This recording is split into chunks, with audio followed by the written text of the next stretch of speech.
Hello Gems, Leah from Red Emerald Yoga. Welcome back to my channel for today's unboxing video. This is going to be an unboxing and review of Slavic Legends Tarot. Now, so it's kind of an unboxing. I guess it'll be a flip through.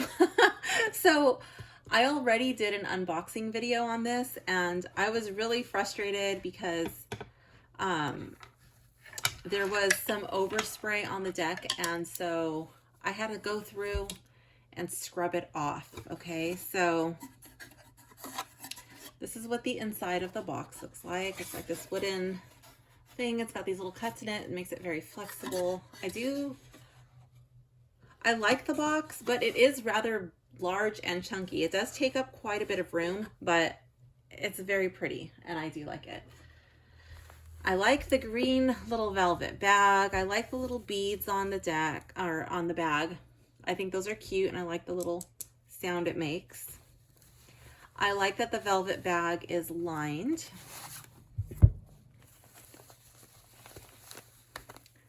Okay, so this is the Slavic Legends Tarot by Taroteca-Studio. This is just like a little insert thing for their other deck. I did get the limited edition deck. So this is number 329 of, I think that's 700.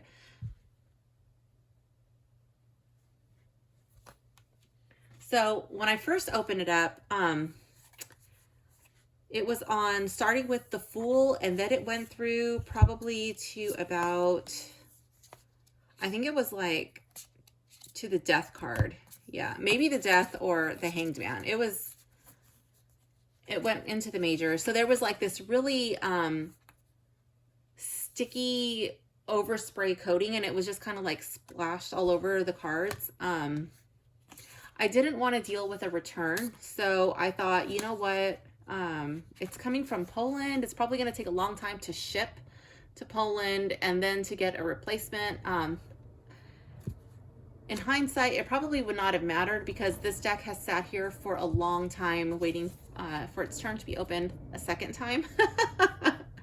But anyways, I did get all of the overspray off. I used a small little microfiber cloth and I just scrubbed it, and I was breathing on it, and it's just, the video got really weird with all of the heavy breathing. And I was like, you know what, I'm just going to do it over, but I will talk about it because that's something that I noticed. I just didn't want all that heavy breathing in the video because it was a little weird. Okay, so this is the card back, which is gorgeous. I love this rose petal buttery finish. It's really silky and it feels amazing. I like this gold shimmery sheen of the gilding.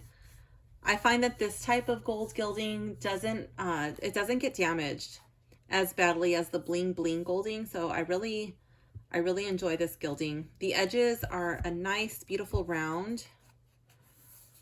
There's no rough edges. There's nothing that lifts on them. And really the only complaint I have about this deck was that it came with that overspray stuff. So now that it's off, I'm really happy. Oh, actually I do have one more, not really complaint, just kind of like, oh man, that's a bummer. There's not a complete guidebook for this deck. There is a majors only available to download from their website. But I like to connect with a physical guidebook. I don't enjoy looking at ebooks. I don't like having to have an electronic device with a power source. I like to curl up in bed or in my rocking chair and just be able to read a book. So I would have appreciated an actual physical guidebook, but I knew that going in, so that was not enough to turn me away from this deck because this deck is just absolutely stunning. Originally, I came across this deck because I purchased the counterfeit deck. I did not know that I was purchasing a counterfeit deck. It was like this little tiny thing. The colors were all muted, and it was a really great concept, and I knew there's no way that that level of detail went into that counterfeit deck. So I went on this little treasure hunt, and I eventually came to find the authentic copy. So that's why I purchased this one.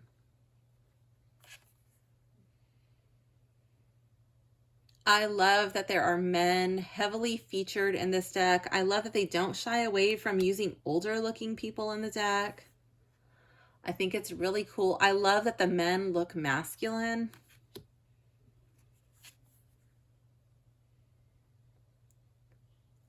I just think all in all, it's a really beautiful deck.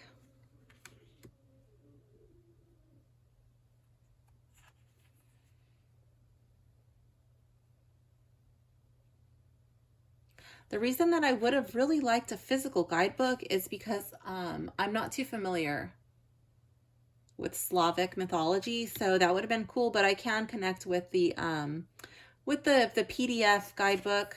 It'll be a little bit cumbersome, but I can do it. And it'll only be for the majors. So I will have to bring in my traditional Rider-Waite meanings and then continue to read this deck intuitively. But the time has definitely come. I have been waiting to open up this deck for quite some time.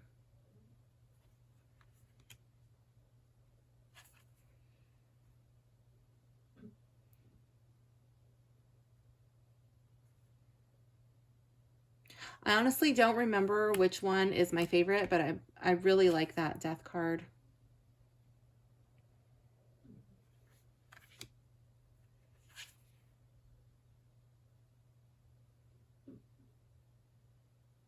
I mean, look at those little claws, his fingers. He looks like a tree, and just like really cool imagery.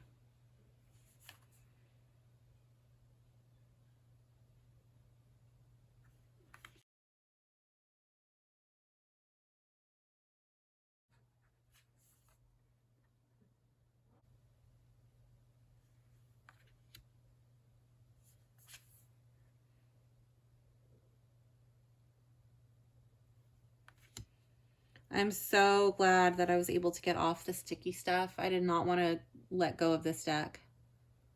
I kind of started to freak out, like, oh, what if I send it back and then I can't get the limited edition copy anymore?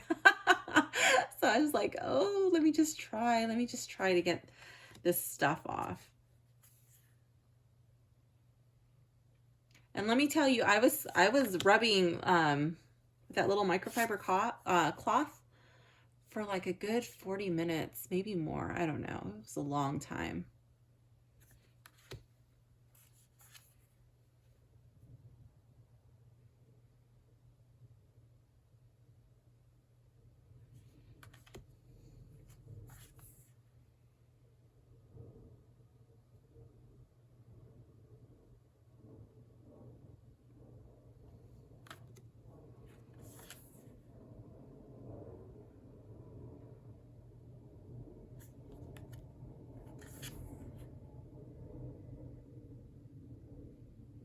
I love how it shows like the incomplete coin, like he's still working on the design.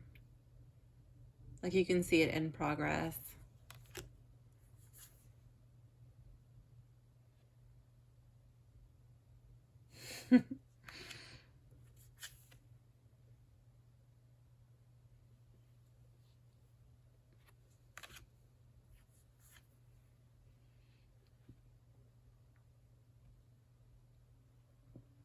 There's so much detail in this deck. I don't normally like the oversized cards. They're a little bit difficult to handle, but in this deck, I think it really works because there's so much detail. Like everything just comes to life. I do like the black borders. I know that some people don't like borders in the decks, but to me, they seem small and tasteful, and it just kind of frames the image, and it kind of just like draws me in and holds me there for just a little while, you know? So I do like the borders.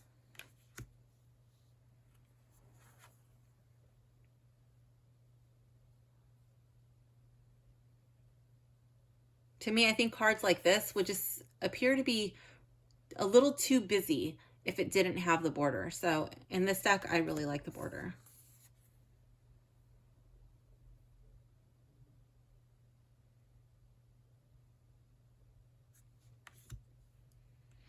And I like how the pages look really young. It, like my Anna Kay tarot, the pages look really young in that deck, and I like that.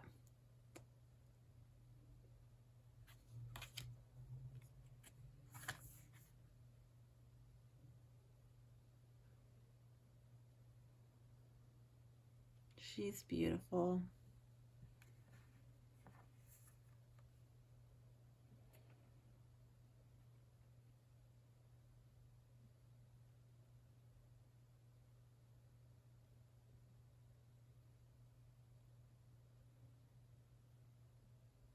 I still think I like the death card more. So we will be doing a sample reading. Since I don't have a guidebook, I came up with just my own questions. I'll just be doing a sample reading at the end for nobody in particular, just so you can see how this deck reads.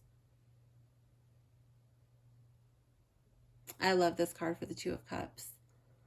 It's a beautiful Two of Cups card. And then this one, I love it with their hair being so long and just like coming into the water, and it goes down, you know, like it's drawing the energy up from whatever body of water they're in. To me, it's kind of just like it's soaking up this energy. I love it. Like they're literally like drinking it up through their hair, through their goblets. It's just so beautiful.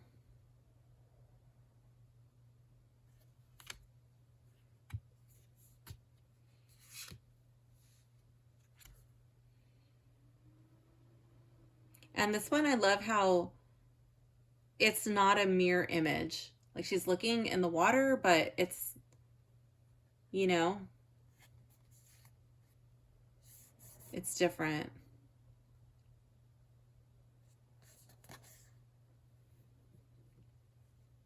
It's a really interesting take on the Five of Cups.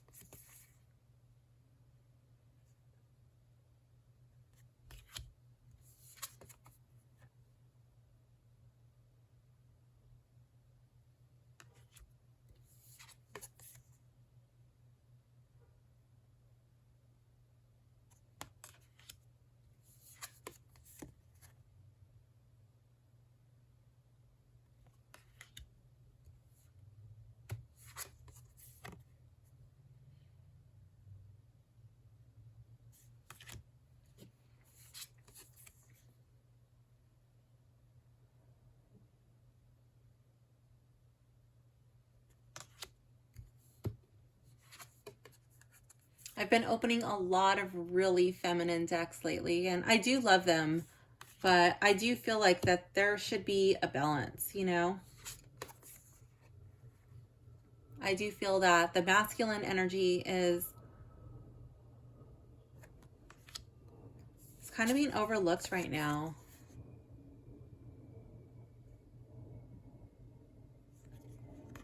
And I like that this deck embraces it.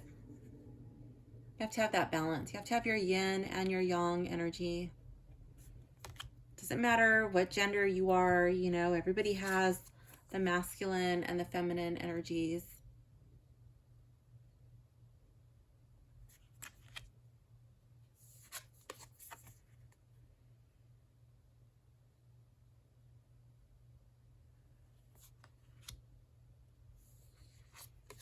I love the Four of Swords with the bear in hibernation.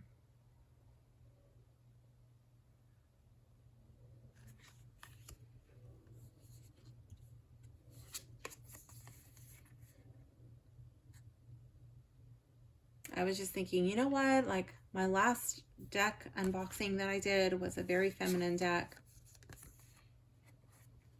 Or decks. There were two. The Lucine Tarot, which I love. And all of my clients seem to love it. I've been doing readings. I've been doing quite a few readings with that deck lately. I've been using the Twilight one. I have not, even though the Midnight one I was really drawn to, I've been using the Twilight edition lately. And I do love that deck. But this masculine deck was calling me. And I actually have like quite a few decks queued up. They all seem to be masculine.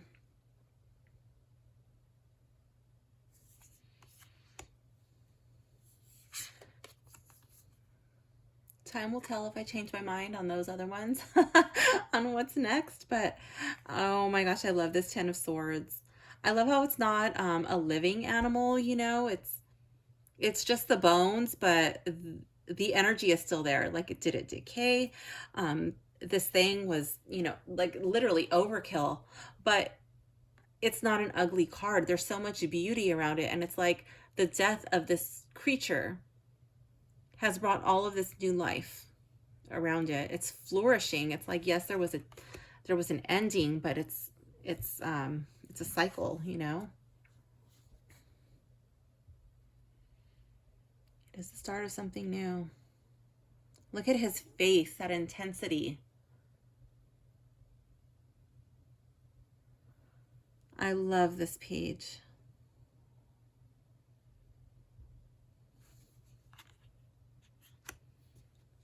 And then these feathers, oh my goodness.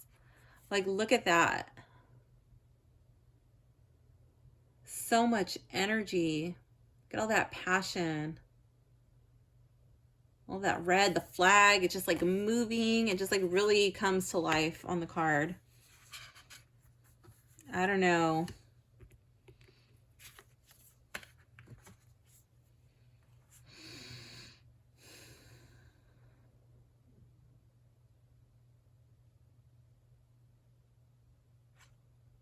I do love that, but I just love how this is like embracing it with all of the ribbons. It's like the death is being celebrated. The life is honored. What was is being celebrated, and it's welcoming. It's welcoming new life, new growth.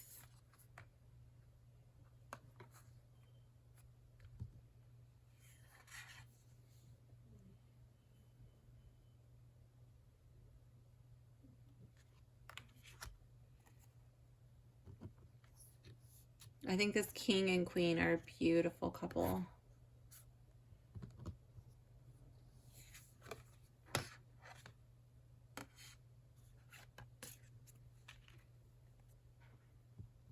And look at that. Normally you just have like the hands coming out from the heavens, you know, but this is like, wow, this is exciting.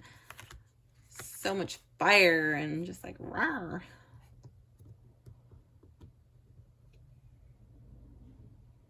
And look at that, like with his map, and it just really, it really brings the tarot to life. You can really see him making his plans, you know, dreaming of something far away, taking things in a new direction. And then here you just like, it's, I love it. Setting sail and embarking.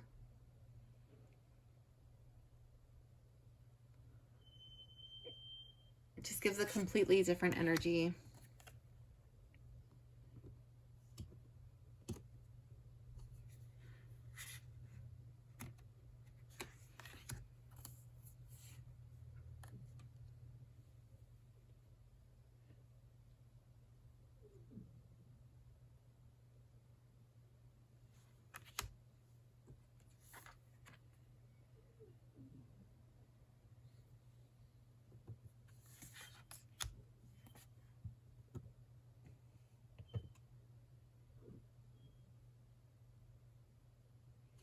I love all of the bulging muscles, how you can see all of the shadows and all of the definition. Even his toes, his white feet, I love it.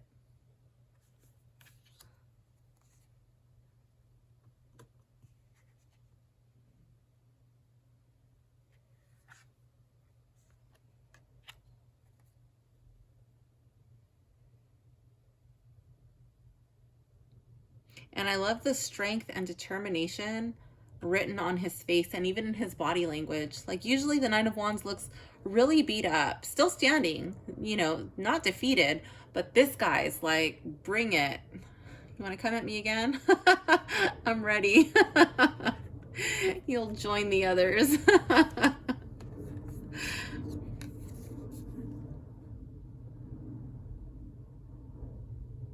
I love her old and hunched over with her hollow face, you know, out in the cold.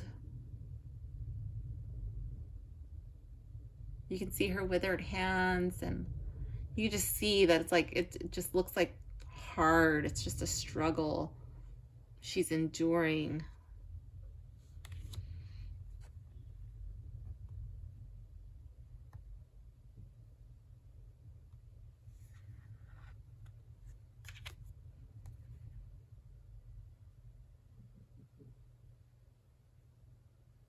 And I'm sorry, I love this night too. I feel like I keep saying that, like, ooh, I love this, ooh, I love that, but I do. I was debating between this deck and another one, and I was like, no, this one is definitely time. I can't wait anymore. I can't handle it. This one has to come out. Look at that headdress. I love it. And her flowing, wavy hair, and just like these, I feel like her sleeves are like really sheer, and there's so much movement. I love her wand, and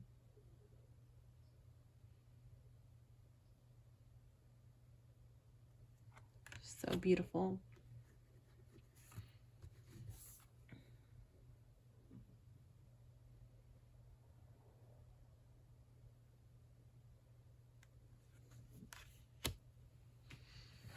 Show you my favorite card one more time.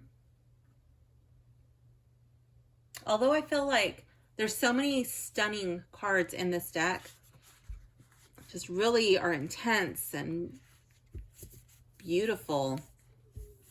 So much gorgeous imagery. I love the feeling that this card invokes.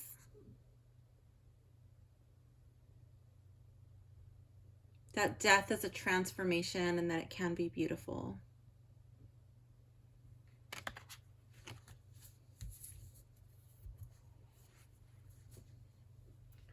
So this deck has been sitting here for quite a while, but let's give it the sniff test anyway. Let's see what it smells like.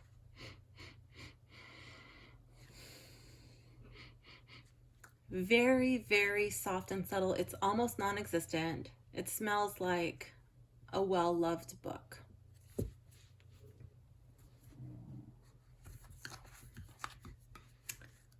Let's see. These oversized cards are difficult to shuffle. So these will take a while to become well shuffled.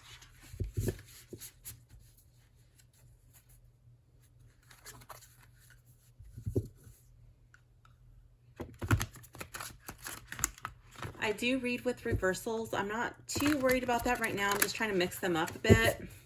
These cards do have a coating which makes them fingerprint resistant. I noticed that the last time I was looking at this deck when I was trying to get all of that sticky overspray stuff off.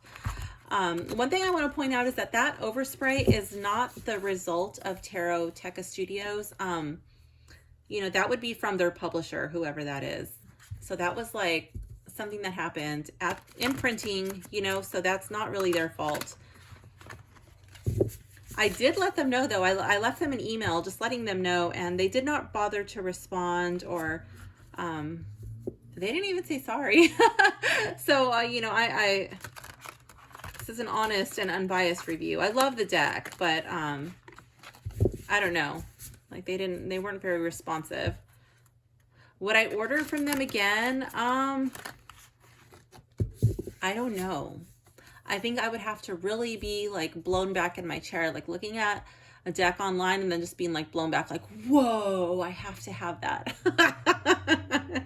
Just because I've dealt with other deck creators and even major publishers I've contacted, and they've been more responsive. So like, I don't know, just like maybe on that principle alone, I don't think I would buy, I don't know. I don't know if I would purchase from them again unless it was like really blowing me away. I was not impressed by the customer service. So how do these feel in the hands? Okay, so they're like oversized. My fingers are really stretching to work with these. If I shuffle them like this, it's a little bit awkward and chunky, but it is manageable. It just takes some getting used to. This is how I do my other deck that I purchased from Taroteca-Studios. It was the Dark Mansion Tarot. That's how I usually shuffle the Dark Mansion Tarot.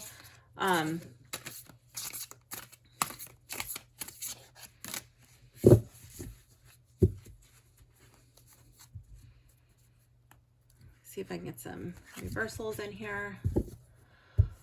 What is next? Renamed cards and the font. So the font size is nice. It's a little bit of a different font. So it's not blurry, but it's just very creative. Okay, so sometimes that makes it, it just makes you like look at it. It's not like some font that you're used to seeing, I guess. But the size is not too small. The organization of the suits, I don't really remember, honestly, if they were in order. I think they were. And then again, there's no like complete guidebook. There's just the one with the majors, which I have downloaded, but I haven't gone through it because I wanted to have this deck out and this video recorded before I went through it with the guidebook. And again, it's only for the majors. Does it have a cohesive theme? Yes, it does. Is the art quality clear, blurry? Is anything muted? I love the art quality. I think the art quality is amazing, and I have no complaints as far as the art quality goes. Versus the Rider-Waite, I think it follows it close enough. It does take some liberties, but I feel like even if you're somewhat familiar with the Rider-Waite, I think you can for the most part carry it over. It's not too difficult to recognize what the cards are. Does it remind me of a deck that I have? Some cards, okay, so it's very different from the Anna K Tarot, but like the energy in some of the cards is similar. Like I feel like a similar vibe with the pages. But does it remind me of a deck that I have? I can't say that it does.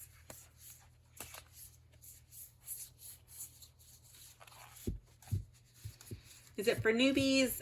Yeah, I would not recommend it for a first deck because again, like there's not even a guidebook, right? But I would recommend this for newbies who have their Rider-Waite down. How will I keep it? How will I store it? I don't know. I bought the box. So I think I'll keep it in this big box. I don't know if I'll keep it on my tarot table or if I'll keep it with my other decks in my living room on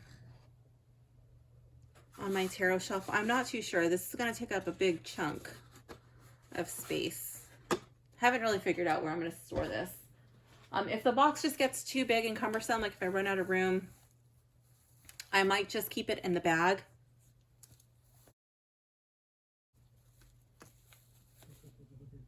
But I would like to keep it in the box. Okay, so I will leave a link to where you can purchase this deck in the description, an authentic copy from Taroteca-Studio, so that way you don't buy the little crappy fake one like I did. Who might like it, who might not like it. Okay, so if you wanted a deck, let me turn this around so that way you can see it as I'm just shuffling and talking. Who might like it? If you wanted a deck that features men, if you wanted a deck that has like masculine men, sexy men, old people, this type of aesthetic, then yeah, who might not like it? I don't really know who would not like it. I don't think anything is too risque or like really offensive. I did not see a lot of blood. Sometimes, like maybe the dragons might be a little bit scary for some people. I don't think it's too intense, and I think that like it's balanced out by the beauty of so many of these other cards. It's not just like a dark deck, you know? But I like that it's very nature themed. I like that it's not too gory. I like that it's not like overly sexualized. I'm looking to see if there's like images with blood. So, okay, there is one with a little bit of blood. So if the blood is going to bother you, it's very minimal. I don't think it's too much. And I do like how it's like the ivy looks dead, you know, that's around them. But I don't know. You be the judge on that. I don't think it's too gory. And I think that's the only one besides the one with the skeleton. I did not see, not that I recall, any blood. They do have like fire and, you know, like that's like, it does show intensity, but it's not as scary.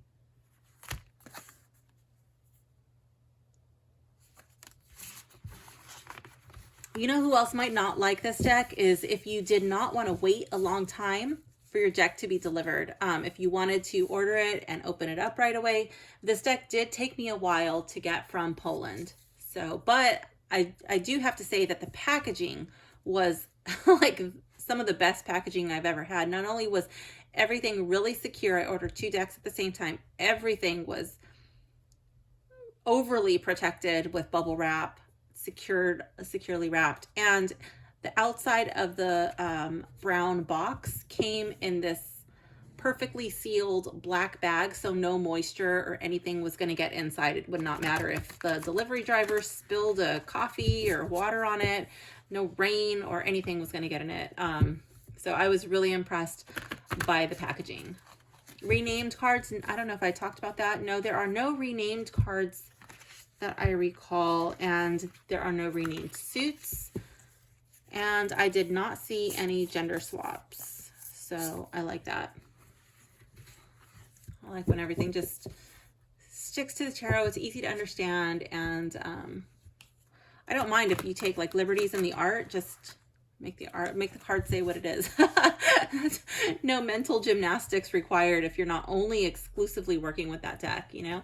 So let me just show you like a person with average to small hands. It's really hard. Like I can barely grab that.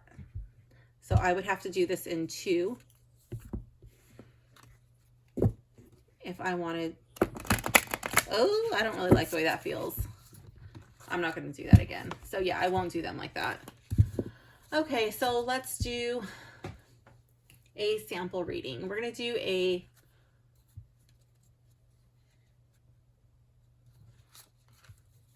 two-card reading on something that depletes me and something that elevates me. So this is going to be a sample reading for nobody in particularly.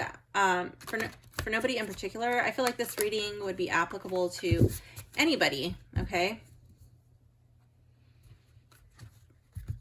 What depletes me and what elevates me? So when you're feeling depleted, can we elevate ourselves? Let's see. Depletes me.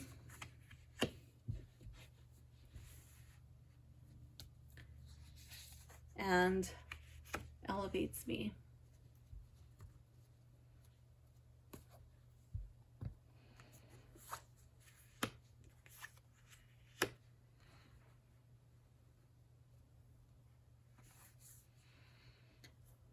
What depletes me? Always making time for others, always taking care of other people, and never taking time to nourish myself.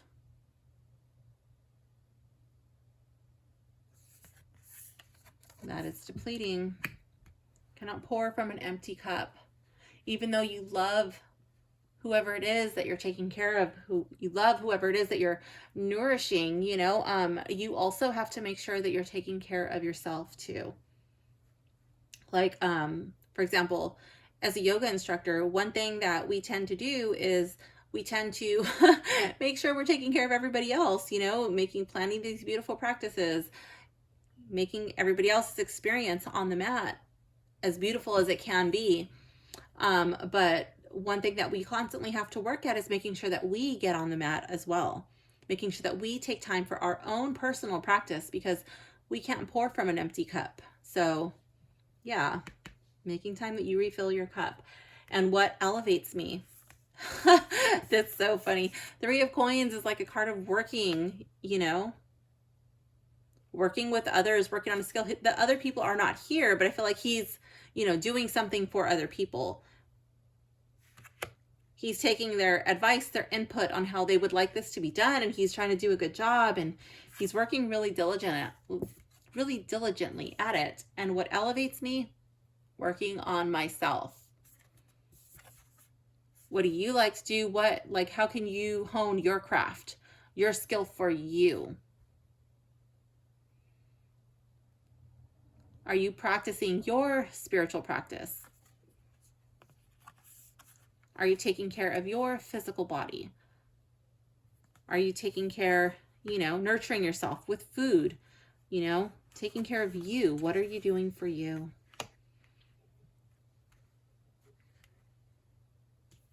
I'm going to draw one more card. Two of Coins in the reverse. I feel like you have to find balance. If one of these coins becomes too heavy and it outweighs the other, she's going to topple right off of that branch. She's going to lose her footing.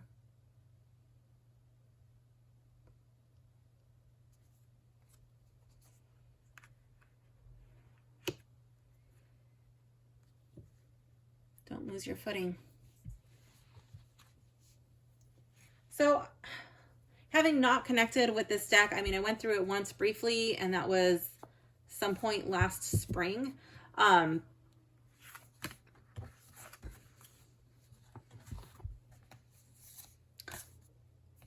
feel like this deck reads pretty straight to the point. It's short and sweet, and I like it.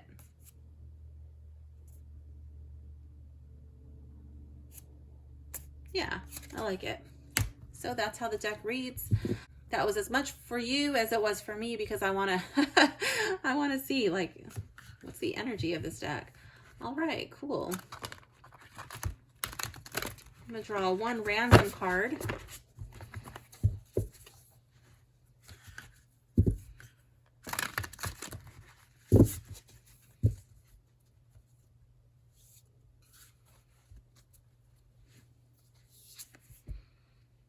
And our random card is Wheel of Fortune. I love how these hands, okay, so we're just going to talk about all the details in this card. I love how the hands look like ghostly hands. How they're like ethereal hands, and they're just spinning this wheel of fate. I love how the ivy theme is prevalent, and it's just interwoven in everything. Like, I feel it's so prevalent in this deck. And there's not just one thread, you know, like all of these hands are working together on this thread. And I feel like it's everything that you do, all of your choices somehow tie a knot into this, whatever they're weaving, whether it's a tapestry or a blanket or whatever, you know, but every choice you make is going to determine which way this wheel spins. I think that's really cool.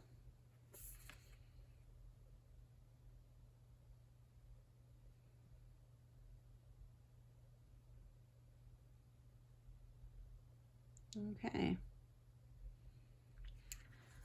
So I hope you enjoyed this video, this little walkthrough. Thank you for hanging out with me, and I will see you soon. Bye for now, gems.